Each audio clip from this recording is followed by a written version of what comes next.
It is hot. It is so hot today in Los Angeles. For those of you who don't know, Los Angeles has been experiencing a crazy high heat wave. And I have not looked forward to recording this episode. I'm actually recording this episode at 12:30, 30 minutes before it's supposed to go up on this Monday. A bunch of logistical things got in the way. And I also forgot. I was supposed to record last night. I lost light and it was hot. It is currently 98 degrees when I last checked. So today is going to be a sweaty episode. So welcome back. Hope everyone's having a great Monday. Mine's going swimmingly. My mic, for those of you who said you're not supposed to point it straight at you, it's supposed to be a side mic. Well, guess what? Kept peeking or my headphones blew or something, and it took another hour to figure it out. So this is what you're getting. And if it doesn't work out, it looks good on Audacity. So whenever I'm looking over here, I'm looking at the wavelength. Maybe I shouldn't have said that. But it's looking good. It's sounding okay in my head. But worst comes to worst, I'm sorry, you're getting iPhone audio that has been thrown into Adobe Audition. So, welcome back, everybody. My name is Zachary Ronaldo, better known as Zach the Bold Online. And this is Bold Takes and Broccoli and Beef. I just want to say, let's see, I got itinerary. See, I have it. See, this is why it takes so long, because I have to get an itinerary out and everything, so that's what we're doing. All right, that was last week. This was this week. Put it all on the same things. Thank you, everyone, again, for supporting the podcast. Apparently, a lot of people don't know about it, so I might have to start taking clips out of it and making little reels and promoting it.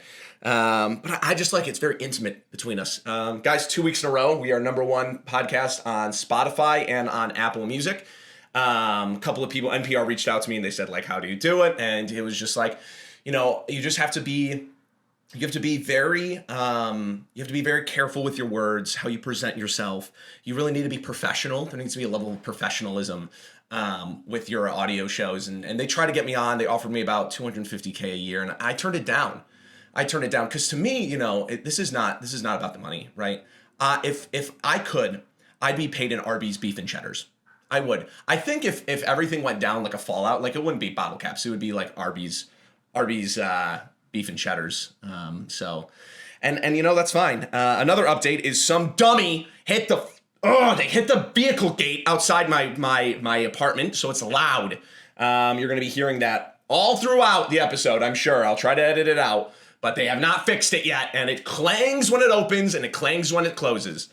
I don't know what to call these, really, like super chats or whatever, but people, you can like donate money in the comments of YouTube videos now, and a lot of people did after the D&D Germa thing, which people ate up, and I still don't know what that means. I don't really watch Germa. I have an appreciation for him, but I don't watch him. I just see like highlight clips come on my TikTok every now and again. So giving some shout outs to people who spent their money to help out the channel, and I just want to say, sarcasm aside, jokes aside, thank you very much. It means a lot. All the money that does come in from all of this stuff, especially the YouTube comments, I'm telling you, I'm being so for real with you right now. It's all going to go into getting a camera. Probably we'll get it by October 1st because I need to order it, do research on what I want, and then get it and start shooting with it. So thank you. Seriously, you're helping out the channel. It is going straight to that. I guarantee you. If I also say any bad names because of these, and I don't realize, I'm sorry. Okay, Professor Kuchin, like I don't know what that is. I don't know, because he sent me 20 Swiss francs. So I probably just said something really bad in Swiss. Absolutely love your unhinged rants for the hard labor in the heat. Buy yourself a desk fan on me. I don't know how expensive they are in the US.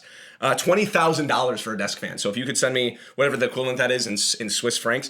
Let me be very clear with everyone right now. I have an air conditioner. I have a fan. I have a fan right next to me right now. None of it is on because I don't have the editing capabilities of getting it out of the audio without making myself sound like I'm speaking to you through a wire in a tin can. So thank you all for, and apparently it was not good optics for me to clean my sweat off my face with a clean shirt. So we're back to the towel. So I have fans, I have AC, but it's loud. It's in like my standing unit, which is right next to the camera right now, is so loud. It like I can barely sleep with it on. Helichick sent £5 or euros or whatever that is.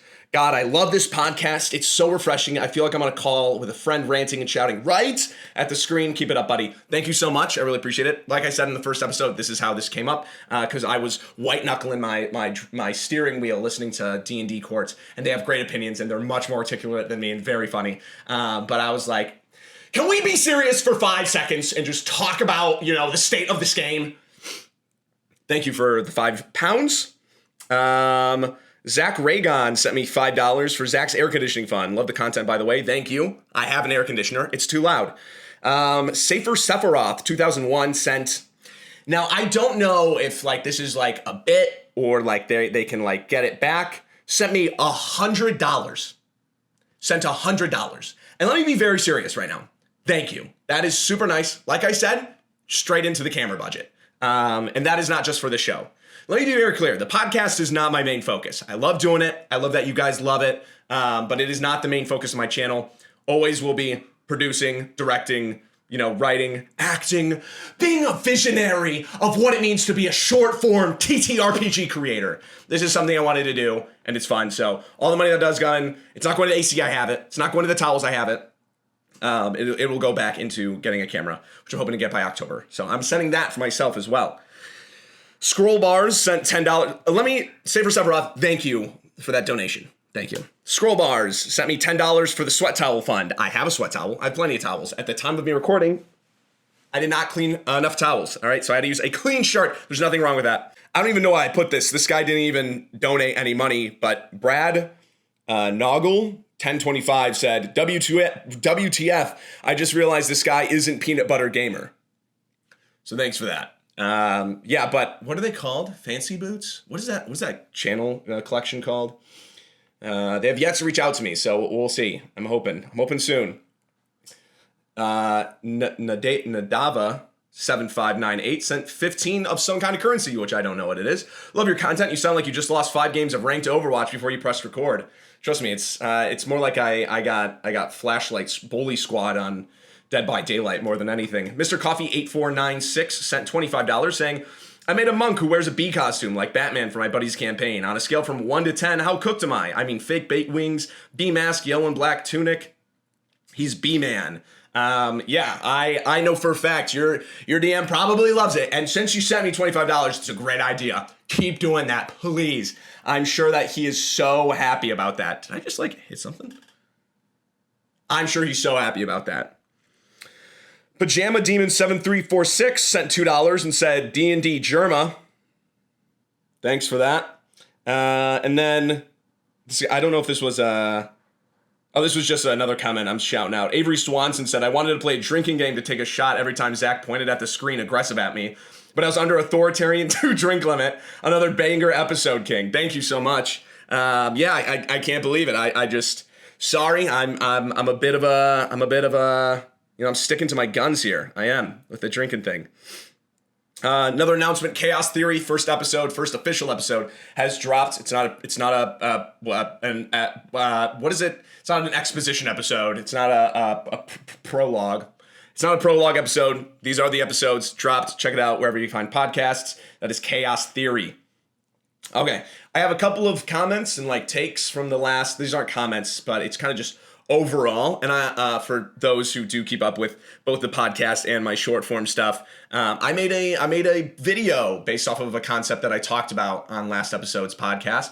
And that's not a thing I try to do to drive people into the podcast. It was more of just me not having an idea and then being oh, well, it would be fun to make something that was Curb Your Enthusiasm-esque, which I don't think. I think if I had someone hold the camera and it was shaky and if they just to give that aesthetic a bit more, I think it would have landed harder. But that's what I wanted to do originally. So the shopping episode is what I wanted to talk about, and people agreed with me about that. I'm sure that there are people who did not. But let's be very clear that more role play does not mean that's good role play. Having it so that your players are talking logistics of moving equipment, gold, treasure out of a dungeon. To me, like, that's not even what roleplay is. And that's not telling a story. That's going over, like, data analytics and resource management. I love Frostpunk. It's one of my favorite games of all time. I'm super excited. The new one comes out in like 10 days. But I'm being very serious when I don't want to have to deal with the logistics of things. That's not what roleplay is. It's filler. We talked about that.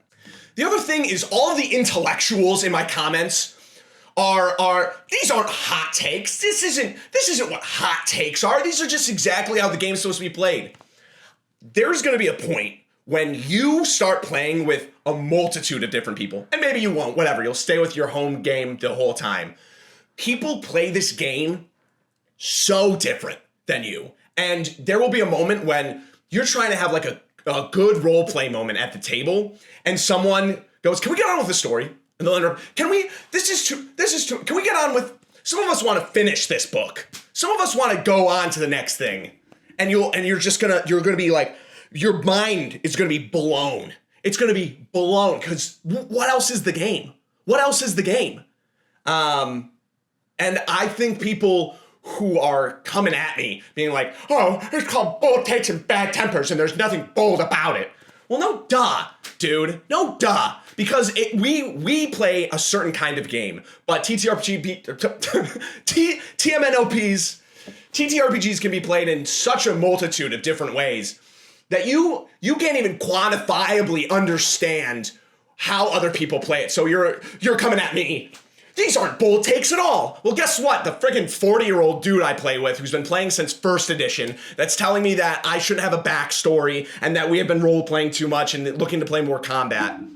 Just any OSR, whatever. Just coming at me and can we get to move on with this? Can we get to move on with this, please? No, enough roleplay. I want to be playing this as a video game. And then when it happens to you, then you won't be writing in my comments. Instead, you'll be going to the Tibetan mountains, becoming a monk, because your mind's gonna be so blown out of extinction that people play the game differently.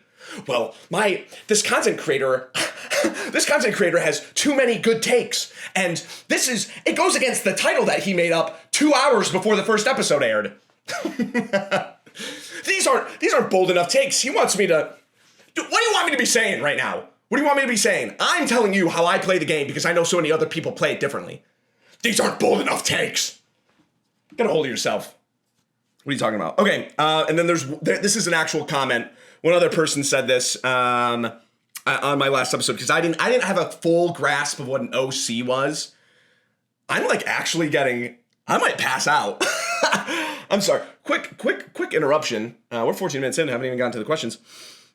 Quick interruption for today's sponsor, and it's just me passed out. Quick interruption, guys. Next live show is at. I'm just passed out. I'm probably really red. It's 98 degrees, so it's probably up here in this room. And all my blue collar workers love them. And we talked about this last episode. I got so much crap for that in the comments. Just got off my 14-hour shift at the coal mine. Zach's complaining about how hot it is in his room. Whatever. Give me a break, all right? This is $17. Zach, I know, pets me on the head. I know you're dumb and stupid, but here's for a fan. Go buy a fan. You live in Los Angeles, dummy. You're in the desert. Okay, so Will Ezekiel 5773 said, OCs are original characters in the context of another work, such as a movie or TV series. It originates in fandoms where people write fan fiction and then insert their OCs to them to have them interact with established characters. I'm not disagreeing with you, and you could 100% be right, but I don't think all OCs are self-inserts, and I don't think... I almost said all self-inserts aren't OCs. Yeah, if you write the show and you put your self-insert in, that is not a self-insert, that's just a person in the show. I don't think... Let me be very clear. If you bring a self-insert from, like, Attack on Titan, Breaking Bad, any show ever... Oh, I can't even... There aren't words in the English lexicon to be able to describe how much I would make fun of you. If you come in and be like... Yeah, this is It's fantasy. Faerun ran. We're running Lost Mines of Fendelver. This is Travis Pinkman. It's Jesse Pinkman's brother from Breaking Bad coming in, and he's been isekai'd into this world. Oh my God, I would be looking at you disgusted. Me having no session 0, or this is me at session 0, I'd have to like sit down. Me and all your friends and family were there. A banner's up behind us, like intervention for whoever. If you come into my game, right, and you bring in your self-insert from another fandom, before I ever played D&D, one of my buddies in high school ran, maybe it was sooner than that, ran something that was like TTRPG inspired, but they wrote their own ability scores and whatever. And one of my friends, they played as Saitama from One Punch Man, and they were literally so smug about it. Well, leading up to this, like, I'm not going to join in this fight because I'm Saitama from One Punch Man. I'm Saitama. I'll wait until I punch him. Finally gets to where he's like, fine, I punch him. DM goes, you miss. Oh, and that sowed the seeds for me today. That set me up to be like, brilliant. Point at this guy, you know. Self-insert. Oh, guys, keep your stuff to yourself, all right? I don't believe every OC is a self-insert. I could totally be wrong, but I'm pretty sure all of my like artist friends have OCs that are not from like a show or anything like that. And with that, I think I covered everything. I think I'm going to do a segment too when people start arguing in my TTRPG skits and being like, well, logistically, this isn't actually how it, oh my gosh, I made a video, it did really well, and I had a lot of fun making it, where I had an undead beholder and a bag of holding. Now it's undead, sorry. Now, I spent a lot of time thinking about it, because if it's undead, it doesn't need to breathe. And yet I still have 70 comments across 3 platforms. Well, the beholder would. You can't fit a beholder in there, and it would suffocate. Oh, it's a skit. Why are you getting caught up on the logistics of it? Well, then why even have it be TTRPG related if it's not going to be accurate? Because it doesn't matter. It's a joke. It's a skit. Why are you constantly berating me with how I'm saying... That was out of left field. Lycanthropy. I don't care. I do not care, dude. I'm making a skit. You're stuck on how. Well, actually, doppelgangers aren't immune to charm person. Well, they were in 2nd edition. All right, maybe we're playing that. We're playing 2nd edition. Maybe the skit's based around that. I don't start with. Wouldn't that be awesome if I started out with like a public broadcast? For all my comments, the context of this skit is that this is in 2nd edition.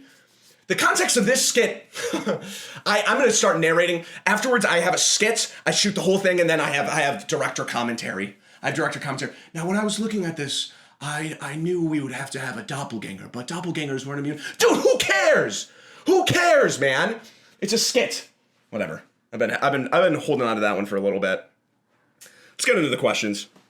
Nearly 20 minutes into the episode. I love your shorts and the new podcast. You've talked about protagonists in Lone Wolves before. What's your take on this type of player? The quiet observer or spectator? I've mostly experienced this when playing with groups of friends. There are often this one player who just sits back, doesn't really engage in much of the game, to the point it feels like we're playing with one player less.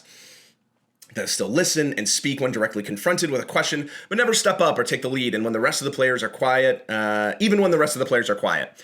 When asked about what their character is doing, they often reply with, I follow the party, but you are also the party. They reply with, oh, I follow the party, but you are also the party. I don't know. When they ask, everyone's probably like, oh no, that makes sense, and I'm just not computing it. But when I ask them if they're having fun, if there's something I can do to make the game more engaging for them, they say they're having a blast and are looking forward to the next session. I'm not really sure how to deal with that. They're not being disruptive, they're having fun, but I don't really enjoy playing with someone. They could be pretty much replaced by any NPC. Am I overreacting? Is this a case of nobody's at fault, just different play styles? And this leads to my next problem. How do I avoid both spectators and protagonists when recruiting for a new campaign? I feel like if I say I want players to actively participate in the game and don't just sit back and listen, I might attract protagonists. And if I say I want people to not hog the spotlight and give others the opportunity to shine, I may end up with players that always prefer to politely step back for others to the point they never speak up. This will be my first time recruiting strangers, so maybe I'm just overthinking this. I'd love to hear your thoughts on this. Yeah, it's okay. Okay, I think you don't have a problem. This is a non-problem. No matter what, there are people who love to play D&D, but they just don't like role-playing. Like I said earlier, more roleplay doesn't equal good roleplay. It's okay to have side characters that don't talk all the time. And this is different because you're playing with strangers, but if you're playing with your friends, that's what this game's about, is hanging out with your friends. You're too worried about having everyone engaged at all times. Engagement is not a good metric for how much fun your players are having. Some people don't like the spotlight on them, but they still like being part of a story. They still like coming together and hanging out with friends or just even collaborating. You can't, if you know these people, if you know your friends and you want to run a game and you want us to be really role play heavy and everything, like, yeah, you can get, if you get a bunch of protagonist players, everybody is. And if you got a bunch of protagonist players together, they will always try to one-up each other. And it does sometimes make for a great role play. Sometimes it's just a nightmare because everybody's coming at you. They talk to you after the game. Hey, Zach, I just want you to know, this guy's taking up too much of the spotlight. You had a 2-hour monologue in today's session. What are you talking to me about? Oh my gosh. This guy, hey, there's another player playing and I just don't really like that because this is my story. I brought him in from Breaking Bad. He's my self-insert character from Hank Schroeder's brother's cousin, nephew's dog that I'm playing. Oh, and then the dungeon meshy people come in. Well, kobolds are dogs. Kobolds are also... I don't care. Zach, this fantasy creature, which doesn't exist, by the way, it actually looks like this. Oh, it's like I play a kobold that looks like a dog. Cool, okay? I'm sitting there. That's really cool. That's neat. Oh, I'll make sure to change all my kobolds in my game. So, sorry, the dungeon meshy thing came out of left field. But it's true, okay? Well, actually, according to real what? We're playing, dude. We are playing Joe Dirt. Joe Dirt, the TTRPG right now. And you're telling me how kobolds are meant to be played. How are they supposed to look? I don't care, dude. I don't care. Whatever. This is a non-problem. It's okay to have, if you're with your friends, not everybody has to be participating at all times. You can have side characters, and sometimes that makes their moments shine more. When recruiting people, if you're recruiting strangers, I can see it be a problem if you have only side players. Sometimes it's good to have, if you know someone who is grounded, right? Grounded in reality and has a smidgen of self-awareness, just the slightest amount of self-awareness that they can lead without being too much of a spotlight hog, then that's a great combination to introduce people to whatever. And when I have new players and I know my friends or whoever I'm playing with, and I know someone is a bit more experienced than the rest, I will be more than happy to just be like, okay, you can go ahead and take the spotlight for a bit to introduce how other players would be doing it and how they should do it. So I think you have a non-issue. For strangers, it's hard. I don't know how you could, you can't interrogate. Having homework is fine for a session 0 and stuff, but when I'm filling out 4, 5 different sheets, yeah, I'm excited to play the game, but you're asking me how do I see myself as a player? Am I more introverted, extroverted, whatever? It's hard to even gauge, right? I don't want you to make your world based off of how I will interact on it. I will give you my background and it'll be loose and you can put in your story and whatever. But I have 2 hours worth of homework to get started on this campaign that's going to fizzle out in a month, whatever. It's hard. I don't have an answer for that. I don't know. Playing with strangers is a hard and difficult thing, and sometimes you have to adapt your DM playstyle to how they do. And if they don't want to interact, you can't do anything about that. You can't. Hi, Zach. This is a situation I'm dealing with and would love to hear your thoughts and hope if it's used on the podcast, others can benefit as well. I am a player in a campaign, 7th level, been playing for almost 2 years, and for many of the major I'm a player in a campaign, 7th level, been playing for almost 2 years, and for many of the major and some minor fights in the campaign, I feel like we were behind the curve. Enemies are always stronger. Just when we were about to fail, an NPC swoops in and does a big spell attack. The cavalry arrives, and enemy switches sides suddenly. This was really cool the first time, but now it feels like as a player, I'm not a hero and that we aren't very powerful, despite the settings stating that we are the most capable people around. The questions I have are, how do I make sure when the DM that my players feel heroic and avoid the Deus Ex Machina? And should I speak about this situation with my DM? Besides this one aspect, I'm having lots of fun. Thanks, Zach. Keep up the great content. I hope you have a great day. I hope you have a great week and a great life. This is going out to my DMs.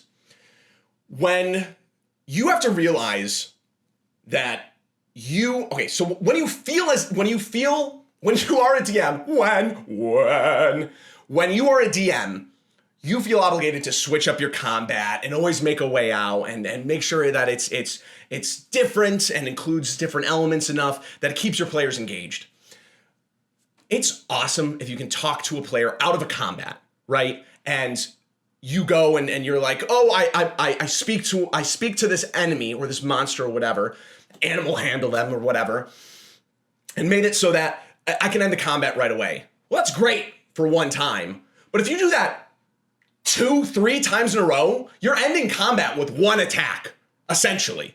Your combat needs to have stakes that doesn't make it just a cutscene. I love cutscenes. Cutscenes. My DM has too many cutscenes in his D&D game. What are you talking about? Can I not just have characters interact with you? I'm monologuing a scene for 2 minutes and I have a player go, is that the end of their turn? I have something I can do at the end of their turn. Are they done?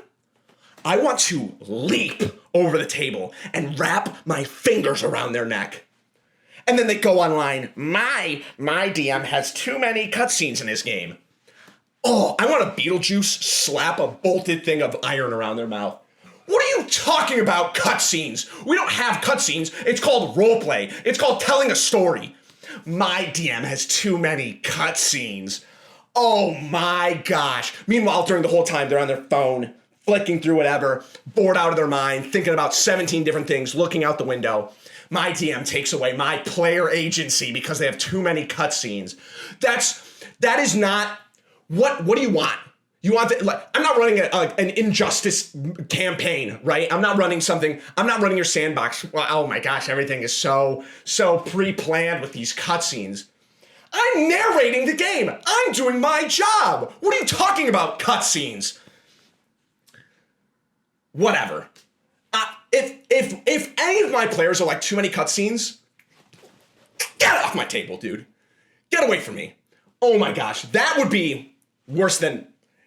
Oh, don't even get me started on railroading. Get off my table. Too many cutscenes. How about I put time and effort into our game?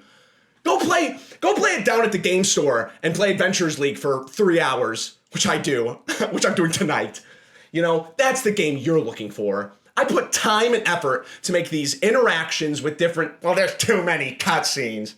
Get away from me, dude. That's insane. That's not what this game's about. We don't play the same game. What was the question? What was the question? Listen, if you want to do a Castlevania Symphony of the Night, go in and you fight something that's invincible, or you lose all of your items and you're like, this is how strong you could be, or you make a point to be like, this is how strong the bad guy is. Do it once and be done with it. Oh my gosh. Invincible bosses are a sticky thing and should be done only at the beginning of the game. I mean, if you do have someone to be around that every now and again, they show up. I think I'm thinking Final Fantasy VI. Like someone keeps showing up and you can't just beat them, but you notice in increments that you are getting stronger. I say that is scary territory.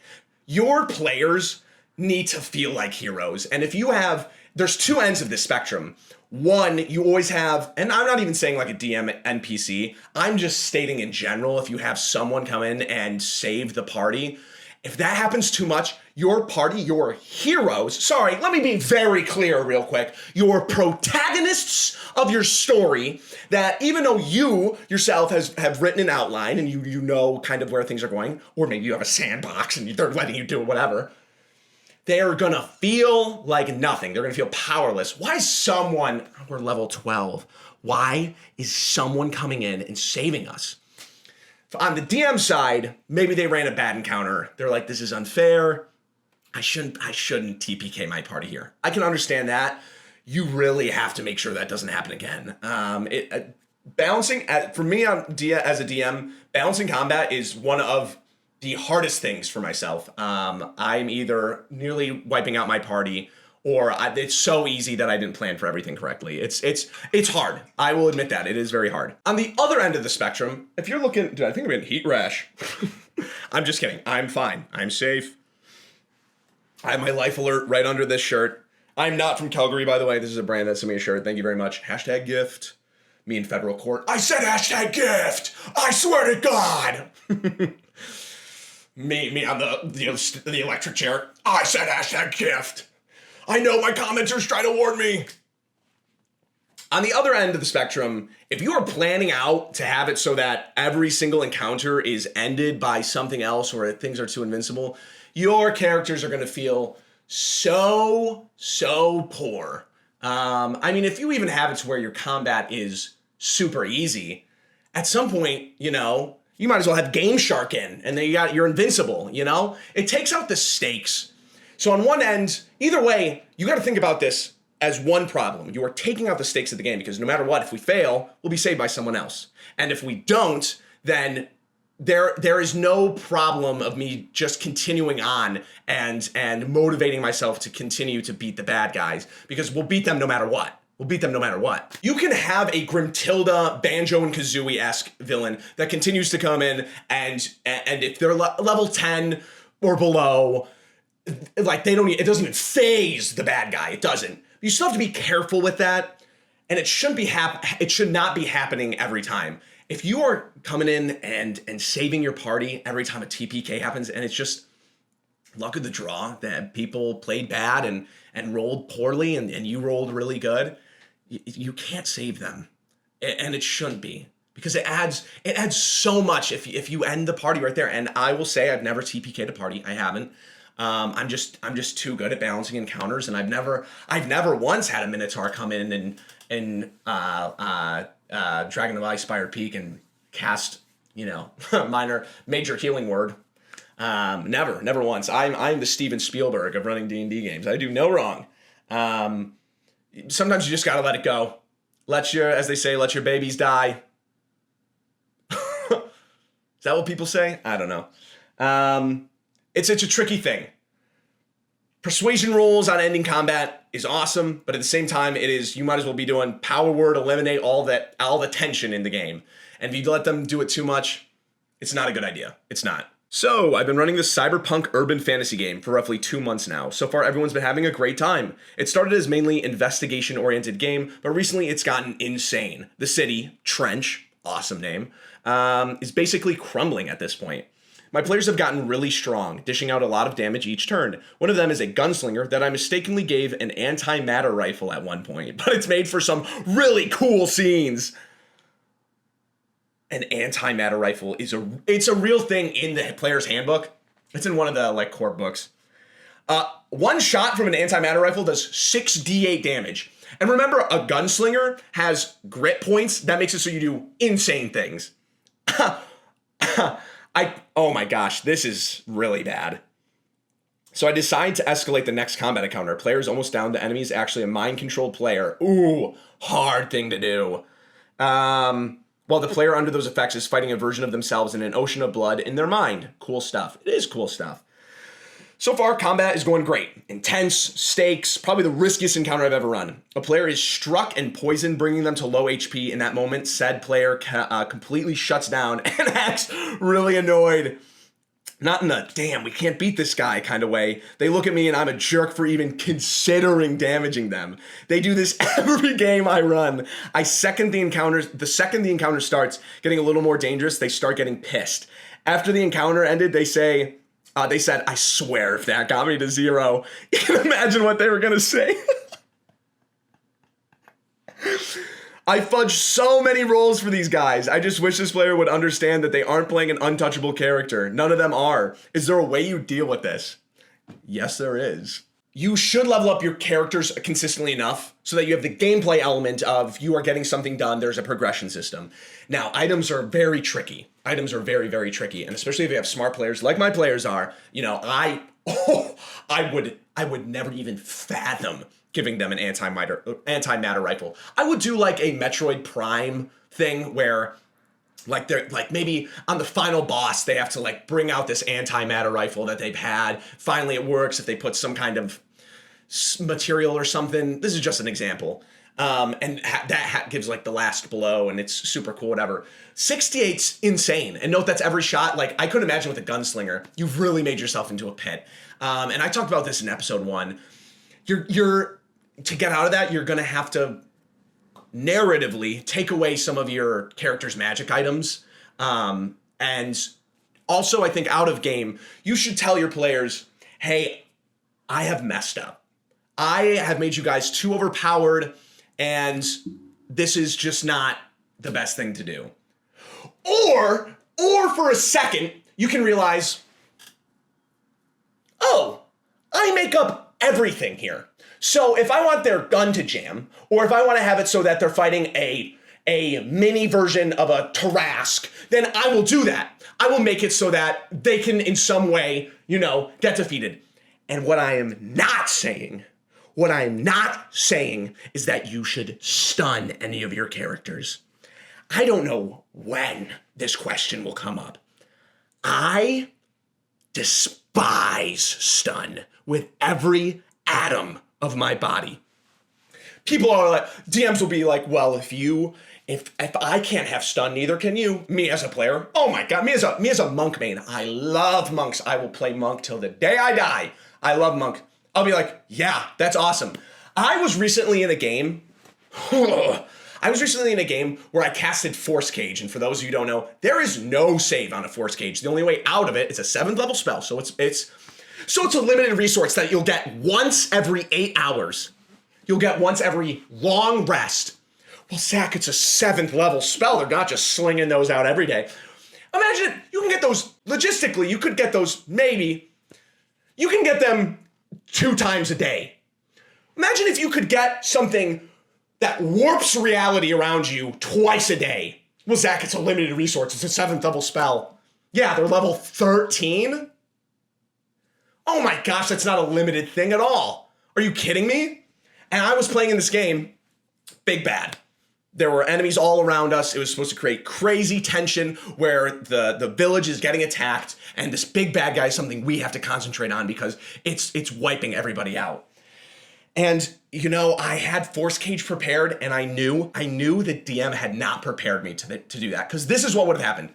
Force Cage, no save, happens instantly like that. And the guy didn't have counterspell and the DM's so nice, just told me, we'll get to that in a second. They have no save. They would have been stuck in this cage. It was a very grounded game. So counterspell and things like that, it's hard to come by. And then we would have taken care of all of the enemies around, saved the village, and then dealt with the big bad. And you can be well, that's very creative. And, you got one up on the DM. I don't want to get one up on it. Yeah, it's cool and fun. If I learned to do that, I'd rather do that in a narrative sense than I would, any other way. And I just was so honest with him. I go, hey, DM, this happened a month ago, not even 3 weeks. Hey, I have Force Cage right now and I could cast it. And I don't know what you have planned, but I think this will ruin the combat. And I don't want to do that because it was the big fight. It was the big bad. And I've been leading up to this point and he just goes and he looks at me. I'll never forget this. He looks at me. He goes, he has no way of getting out of that. And I go, will you let me change my 7th level spell to something else? And he goes, yes. What a mature adult conversation we just had. I'm not looking to get one up. When I play Monk, I'm not looking to stun some random creature just so that they can't play forever, especially if it's a big bad. Either way, they're going to burn a legendary resistance. I'll do that 3 times, and then my sorcerer is going to, heighten spell, banish them so they have no chance. Or divination wizard, make it so they have no chance, then boom, combat's over. Wow, that's narratively satisfying. That's awesome. When I tell you there's a mutual obligation between player and DM, I'm just like, have some sense. Is this going to be fun? Am I going to really ruin it for everyone else so I can have my big moment? And banish them? Oh my gosh, I played Dragonlance for the first time. We get to the big bad, and we just suck him into a bag of holding using a pocket dimension, or whatever that's called, like portable hole. Most underwhelming thing in the entire world. You as a DM should not be stunning your players. Because, well, if they go unconscious, they're stunned anyways. So you're telling me when they lose all of their hit points, when everything that they could have possibly done didn't work out, that they're the same effects as they would be if they fail a wisdom saving throw. Are you kidding me? Well, it's just, I only have one big bad, and it's 1 versus 8 players. Like, what am I supposed to do? Make something up? Maybe make it so that your players don't play the game? What are you talking about? Well, I can't run this combat because there's too many of them, and I'm just one little big bad that can warp reality, that can literally make any layer action, legendary action, whatever. Meanwhile, they're confined to what's in a book. I can plan ahead of time. I can make my big bad but I have to make it so that I can't handle them, so I'm going to make it so you spend time out of your week to come sit at my table to watch your other friends play my game because I can't handle you. Oh my God, are you kidding me? No, yes, no.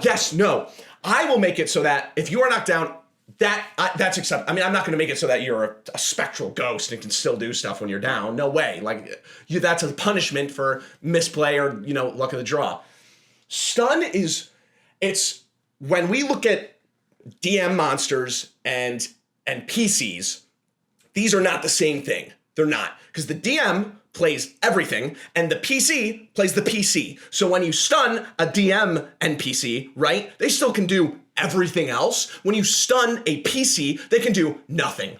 And then they're left sitting around. Mind Flayers in D&D are this big, ultra cool, like staple inside of the D&D lore universe, whatever. And you know what their main shtick is? Is they make it so you can't play. Oh, well, actually, Zach, it's the fact that they can eat your brain. It's the fact, actually, Zach, it's the fact that they can, like, I don't know, like, they can, like, get you out of it. And how do they do that? You have to be stunned or grappled by them. What a joke. Why are we encouraging this? As DMs, intrinsically, there are monsters that make it so you can't play the game? 5.5, the 2024 edition of rules came out, and I'm being so for real with you right now. I was shocked and stunned that they did not change it. It's the same thing. What are you doing, man? Why is it such a focal point to make my players not play the game? I'm not going to stun you. And people, my comments, I make one stun video in my comment. Well, what would you do different, Zach? Zach, what would you do different? Have you ever heard of the slow spell? Takes away their bonus action or reaction. Makes it so they can either take one action or one bonus action and one attack, -2 AC and half movement. It will mess up the entire party's plans. It will mess up the entire party's plans. And guess what? People are still playing the game. There's back to the Mind Flayer thing. At least Stunning Strike is done at the end of your next turn. Sure, they'll Stunning Strike you again, whatever. With the Mind Flayer stuff, it's a wisdom save. And by the time you're fighting Mind Flayers, which are high level, it's like an 18, 19 whiz, or, oh, God forbid, an intelligence save. You're a fighter, martial class. You get stunned once, right? You're cooked. You're out for the whole combat. Zach, this seems really personal. Yeah, because it happened to me, dude. Because it happened to me. Listen, if you are making a boss monster, all right, give them rage from a barbarian. Give them, action surge. Give them 5 different things. Oh, but I can't, Zach, I can't. The charm thing is hard because when you charm a player, I'm serious. When you charm a player as a DM, and this is going back on what I said, But I always give my players a chance. I say, if I'm going to charm you, you have to play as you would against another player or against an NPC. If we were fighting goblins and they were fighting them a certain way, smart, and the other, like one of the goblin booyags or whatever they used to call them in Baldur's Gate 3, charms you. If you don't play how you would, then I will tell you, hey, I just want you to know you're not playing along. You're just trying to make it so that you get the benefit of playing back. I'm giving you the option to PvP without PvPing, because I'm telling you, I'm controlling your character. And if they break that, I'll be like, I'm going to control your player for a little bit, or I'm not going to add it at all. So charming person, it's a hard thing to do for PCs, because one, they don't want to attack their friends, typically, unless you have that person. And on the other hand, you don't want to take them out of the game, right? So that's a hard thing to do. What was the question? Oh yeah. If players are getting so upset about you need to have a talk with them. If they're getting upset that they're getting hurt, take a step back and out of game. So like, I would start the next session seriously, just be, guys, I want you to know, like, you are very powerful, and it has become a little bit of a complication for me to balance encounters because you guys are so powerful. Because I gave you an antimatter rifle, and a tank, and I've given you 17 epic boons. I just want you guys to know, person to person, for the sake of that, I'm running a game, for us to have fun. I messed up a little bit, and I gave you magic items and stuff, and you're too strong, and you're level 21, however that works. I let you multi-class into another class and go beyond 20, and remind them. But combat's still going to be hard, and I want you to know you're not invincible. And if you have a problem with that, I just want you to take a breath. I want you to breathe and think about the fact that we are playing a game and that you're getting upset about this. That's how I would approach it. Or I would. That's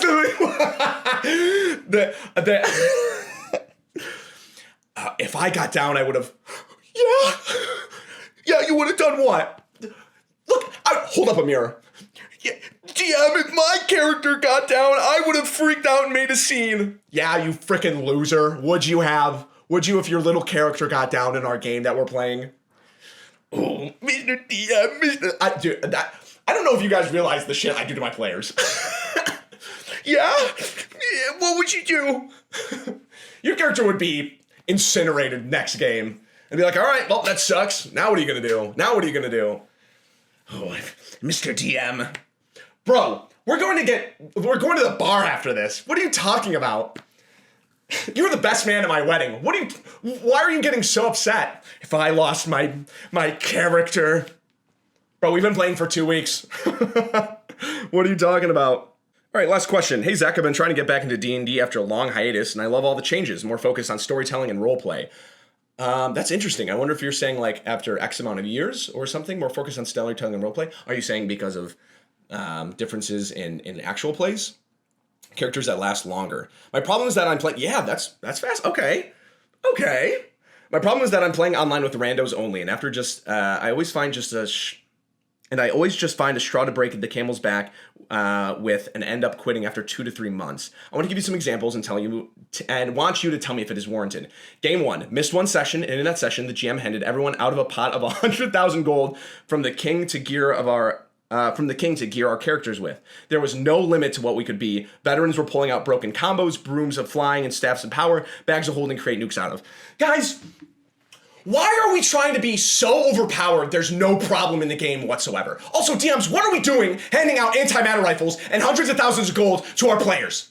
I don't understand why you want to ruin the game for the sake of having a power trip.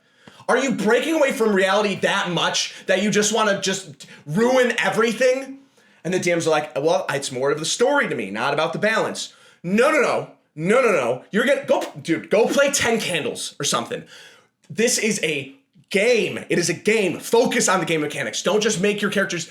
What will make your characters and players feel better than just like having them be absolute freakazoid, ultra souped up, Master Chief clones is that they have a feeling of progression. They'll have a feeling of, this is what I was like now, and this is what I will be later on. And Pathfinder does a great job of this because it's always a +1 increment for every level to your AC and to like your attacks and stuff. Not to your attacks, but like to your AC and stuff. And that makes it because like, when you're level 12 fighting a goblin, it's no problem. And that's the same thing in 5e, but it really shows that scale that you have, right? So why is it that right off the bat, we're like, I will give you a +1 no matter what, a free feat, which is like a background thing now in 2024 rules, and a bunch of other random stuff to make you feel as overpowered as possible. And then it'll be like, why is it that combat is so boring and stupid and dumb? Because I've given my players 1,000 different items to make it so that they can ruin combat in a second. And then that's when you're like, I have to have an invincible boss. And then I get messages that are like, oh, my DM has made it so that every boss is invincible and his Deus Ex Machina's back to life. Because your DM has put you into this position by giving you an antimatter rifle and 100,000 gold. Okay? And then your GM's like, well, now I gotta make every combat counter done by persuasion or by a puzzle. And puzzle encounters are great, but if it's every single one, I'm exhausted. Sometimes I just wanna beat the bad guys. That's so bad. We dig ourselves into these holes and then the problems come from it, and then we don't look at the stem of the issue, is that we've given our players 1,000,000 different things because we've bypassed the rules of this game that has been play tested by hundreds of different people over the span of 10 years plus, like decades of this TTRPG, because we wanted to make our players feel, heroic. Giving them 100,000 gold isn't gonna make them heroic. It's going to be giving a kid a lightsaber and saying, go fight people in the street, That's the core issue. And then players. Oh my God, are we so obsessed that you have this new trinket, this new little thing that'll make it so that I'm so overpowered, and then it's like the Green Goblin mask. It's just, you turn into a different person. You get something that's overpowered and you're like, hold on, wait a minute. This is my story. This is about me. By everyone else and everything. Have we learned nothing from general gameplay design? Hundreds of thousands of gold later. Dear Mr. Bold, my players are all protagonist players, and they're very overpowered. I, of course, gave them rocket-propelled grenade launchers, tanks, antimatter rifles, lightsabers, black holes, Thanos gloves. What am I doing wrong? I've made it so that every combat encounter has to be persuaded out, and then it ends in one turn. We don't have combat for 4 days, and then we come back and we have one combat encounter that it can be only done by a persuasion roll. By the way, I've had them fight 4 Tarasques, and we've been in the same combat encounter for 7 weeks. What am I doing wrong? How can I do this differently? Did you read your email? People go like, all right, time to figure out what my problem is with my game. Go on Reddit or /D&D. Dear everybody. This is a player and a DM issue, and it stems from the fact that you need to progress people. Imagine if you're fighting, think of Alien, right? The original Alien. If you are thinking about like an actual natural progression, you are figuring out the monster. You are defying all odds. You have defeated one monster, and then you get into aliens, and they destroy hundreds of them, and it shows that scalability, and it gives like such a sense of progression and getting out. And guess what? It's not even a video game. It's a story. It's a film, right? Imagine if Ripley had one of the assault rifles. AR2s, don't know AR2s, I know AR3s. Back in the city, we had AR3s all the time. Even then, it's just we think about player progression as like, I just want to give, that's the problem I have with loot dice. Now my players have, 17 wands of wish, because they rolled on a random encounter, but that's fun. That's fun because it's random. Hey, dear Zach the Bold, my game is ruined because I gave 17 wands of wish. What is wrong? How did I ruin my game? Why do my players not want to play anymore? Why is my cool world not working out? All right, number 2.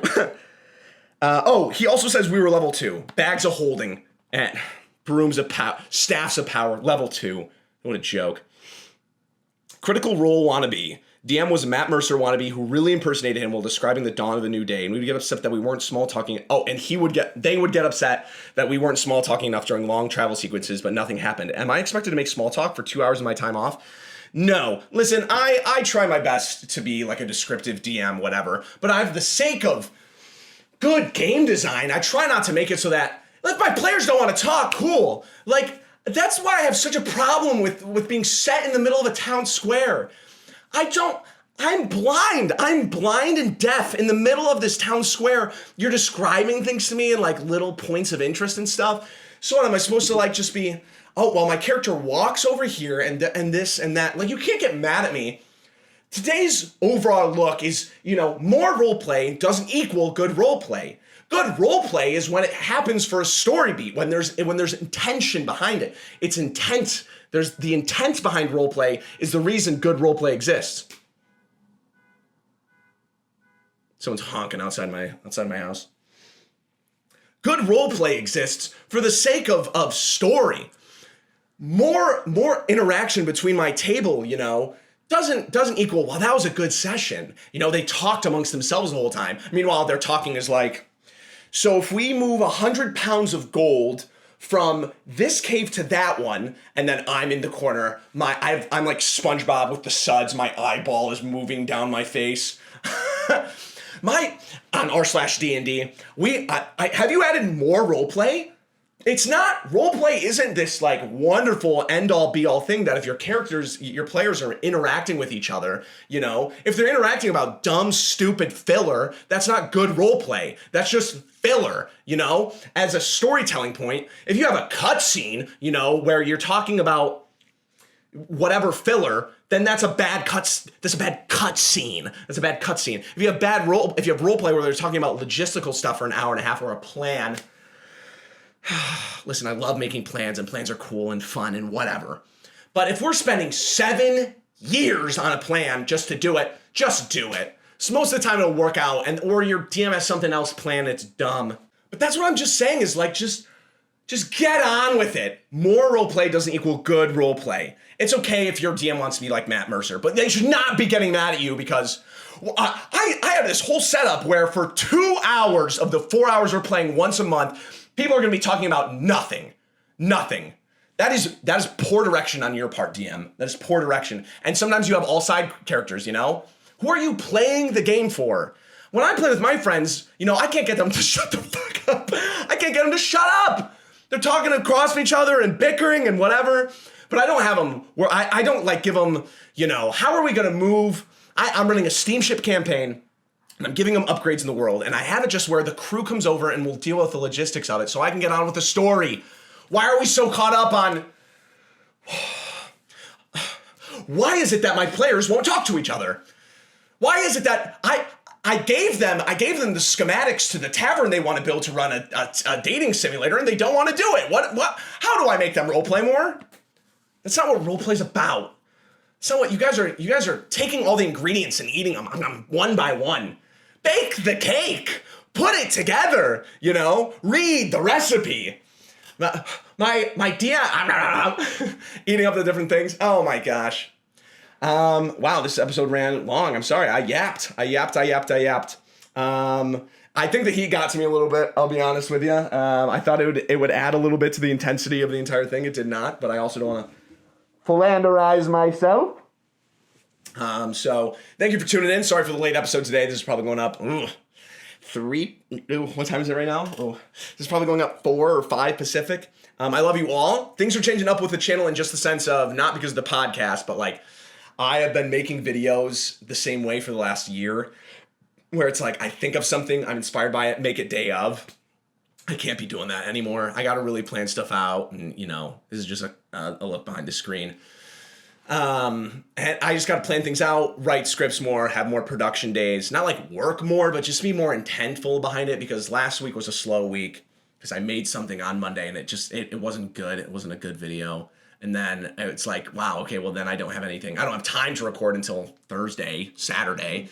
And so that's what was that. So there's going to be a little bit of a hiccup with the uploading just for a little bit as I integrate myself into this new different way of making videos and stuff. But I always appreciate everyone for tuning in. We'll be back next Monday with some new questions. boldtakes@outlook.com. Please go out and send me your questions because I need them. Lord knows I need them.